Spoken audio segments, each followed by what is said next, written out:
SuperGirl, where do we start? Off rip, I enjoyed the film more than I probably thought I would. I tried to avoid watching any reviews, any comments that was made on the movie. I tried to avoid all that so I can go in with basically a clear plate. But I enjoyed it, bro. I'm not gonna lie. It was a fun ride, bro. The comparisons to Guardians of the Galaxy, I see. The comparisons to Mad Max, I see.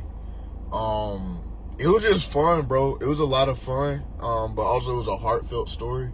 So I feel like those two things match pretty well in the film. Off rip, 1 through 10. What do I give it? I gave it 7.5 out of 10, bro. It was a good movie, bro. It was a good movie, and I went with my homeboy Jake to see it, and we were basically trying to compare how like Supergirl was to like other starter movies for comic book characters, and I felt like if we're looking at Homecoming, Spider-Man Homecoming, I have it a little bit ahead of that.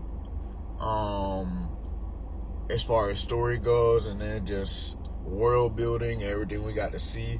So I give it a 7.5 out of 10, bro. Like, I really enjoyed it. The actress that played Supergirl, bro, she did her thing, bro. She really did her thing. Like, and what I was saying was, when we was talking about the movie after we saw it last night, was any emotion she had to evoke, whether it was happiness, sadness, seriousness, or like when she really had to lock in for a moment, bro, she could do it. It was no moments in the movie where I went like, I felt like I was supposed to feel something else, but she couldn't evoke that. Like, she did her thing. Crypto is great again. Great to see Crypto back. Man, Crypto's his own little character, bro. I don't even want to say little. Crypto's his own character, and he has his moments throughout the movie where it's like, yeah, he's really helpful, but then also, spoiler review, so are y'all gone? All right, spoiler review. Yeah, seeing him get shot in the beginnings, that was tough, bro. I knew what the film was based off of, but I didn't think that's where they was gonna go. If you get what I'm saying, I didn't think that's what they were going to exactly do. So losing Crypto pretty early kind of sucked, but it made sense for the story and what Supergirl had to do throughout the movie, so it made sense. The villain, I gotta be honest, I gotta keep it a beam. As far as how he looked, I didn't necessarily mess with that. I'm gonna be honest. How he looked, it was cool. Like, I didn't hate it, but I didn't love it either. And then, especially looking back at how he looked in the comics, I would have preferred that. But that's just me. But how he portrayed the character, how villainous he was, because when he went and did what he did to, I'm blanking on the girl's name that was with Supergirl the whole movie, but when he killed her parents, that was menacing. I said, all right, he not bullshitting. Now he not, he about his business. So that kind of went into his character, and I did like that. How they went about how he looked and things like that, I thought was all right. I would have much preferred how he looks in the comics, but like I said, that's just me. Another thing I really enjoyed in the film was how Supergirl's powers was portrayed. We saw how it was in Superman, right? We love Superman. We love how his powers were portrayed. Like, that's what makes DC good. Well, this is what makes DC so different from Marvel, is like, you got these outer world beings who have powers that's not realistic at all, but it's fantasy. So the way they portrayed her powers was super dope, bro. She was just throwing around people throughout the movie, which is crazy. And I really like how they portrayed how the different suns really affect each. How they affect the Kryptonians. So, of course, when she was at the red sun, she could get drunk, and her powers are basically kind of dormant. But with that, she still kicked ass when she was on that one planet with the red sun, when the little girl that was with her first got her sword taken. I was like, oh, she can still do her thing. I kind of forgot we was even on a planet with a red sun. But I like how they portray that. And then when you get to see when they're finally getting across to a yellow sun and her powers kick in, I'm like, okay, I get it now. I get it. And she powered up, and it was a dope scene that was in space, and she just started dismantling everybody. That was really dope. And then, of course, at the end, when we get the green sun and how that affects her, that was pretty cool to see. I didn't even know the green sun was a thing, but that was pretty dope feature of the movie as well. Overall, as a film, I feel like the pacing was pretty solid. It was no really dull moments for me. Like, I always did feel entertained throughout the film.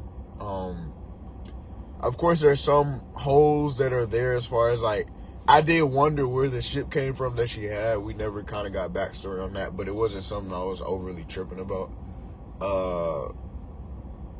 And then I kind of also wondered, I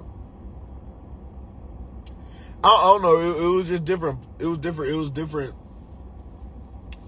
things throughout the movie where he was like, okay, how do we get to this point, you know? But Lobo, let's talk about Lobo. Lobo shined throughout the film, bro. He did a scene. I don't know why I'm blanking on Jason Momoa. He did a scene as Lobo. I didn't know what to expect of his character, but I heard all good things. So in the film, he sings, bro. It's like, you get it. He's kind of like an anti-hero type of character. So he has his moments where it's like, why would you do that? But then he has kind of this warmth to him as well. Like when he was looking out for the kid, when he was looking out for SuperGirl, even his moments where he's showing off his powers, like he's a really dope character. So I like what they did with him. And then I like the sprinkles of Clark Kent, Superman throughout the film. So we got to see him a little bit, which is really dope. And then seeing them, having more screen time with them together, you really see the difference between Supergirl and Superman.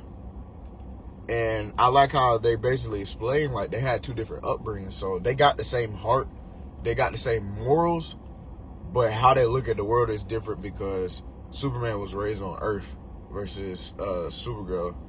I mean, Superman was raised on Earth, and then Supergirl, Kara, she was raised on Argo. So they had two different upbringings. That's why they kind of, how they move is a little bit different. We see at the end of the movie, Supergirl kills a villain. Superman wouldn't have did that, but they look at the world differently. But I like that. I did enjoy that part. I enjoyed their screen time. I can't wait to see Superman now because it seems like Supergirl's probably going to be in it a lot more than we expected since she chose to stay on Earth ultimately at the end of Supergirl. So, man, I really enjoyed it, bro. Of course, there's things I thought could be done better, but I don't think there's any. And this comes from somebody I haven't read the comic. I know a lot of people that have read the comic are the ones that really having their gripes with the movie because they were told that this movie was going to be portrayed from this specific comic, and it wasn't all the way through. But for me, as a Marvel guy, but I like and I love DC. Let me be real. I'm just a Marvel guy. I enjoyed the film, bro, and for me, it's another win for DC. Because if we go back to Snyder's universe, I'm just being honest, none of those movies hit for me, bro. And it seemed like every time they would put out a new film, it just wasn't hitting. But you look at Superman, for me, that was an 8.5 out of 10. Supergirl, I give that a 7.5 out of 10, bro. 2 back-to-back wins for DC. So I'm excited to see what they do next, bro. I like what they're building towards. And also another thing, I think some people's gripes are like the stakes didn't feel that high for this film.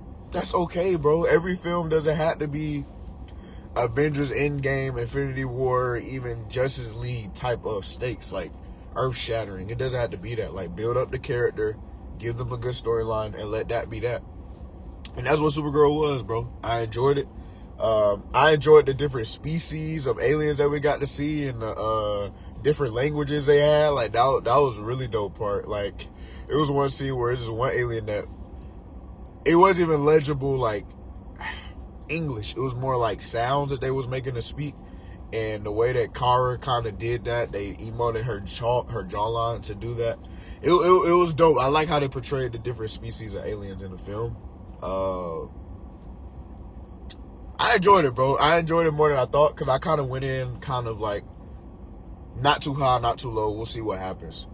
And it went more on the higher side than the lower side. And this is my reaction, I guess you could say 10, 12 hours later because I saw it last night at 7:15.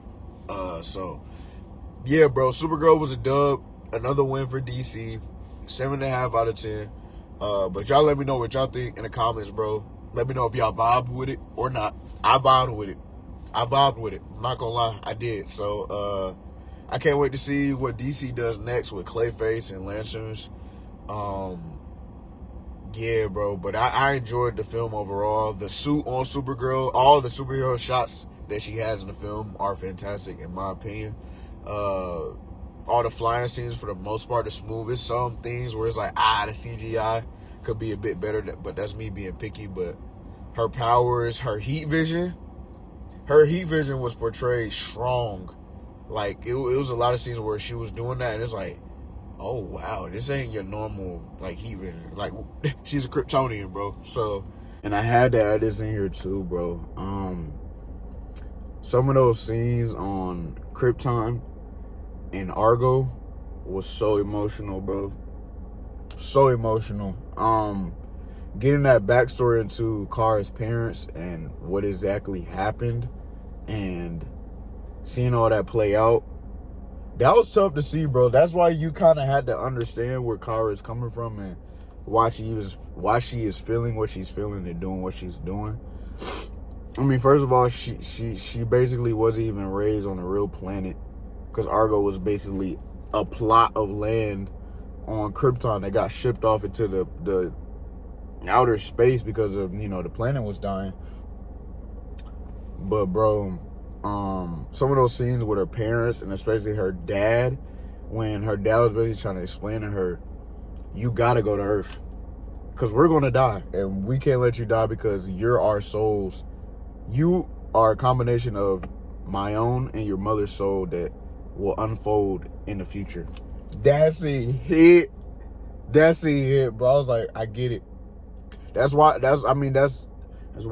you have children, bro. It's for your not only for your legacy to live on, but just you, because ultimately us as children of our parents are living embodiments of them in different ways. So that scene was very emotional. Seeing her mom pass away was super tough as well.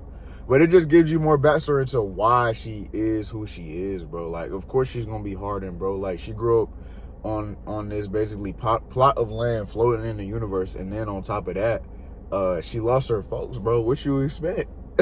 What you expect, bro? But that was one of the emotional bright spots of the movie for sure. I enjoyed that. I enjoyed the film, bro. So I'm excited to see what happens next, bro. I'm excited to see what DC has up their sleeve next. James Gunn, doing a great job, bud. Doing a great job, but I appreciate y'all vibing with me again, and I will see y'all in the next breakdown.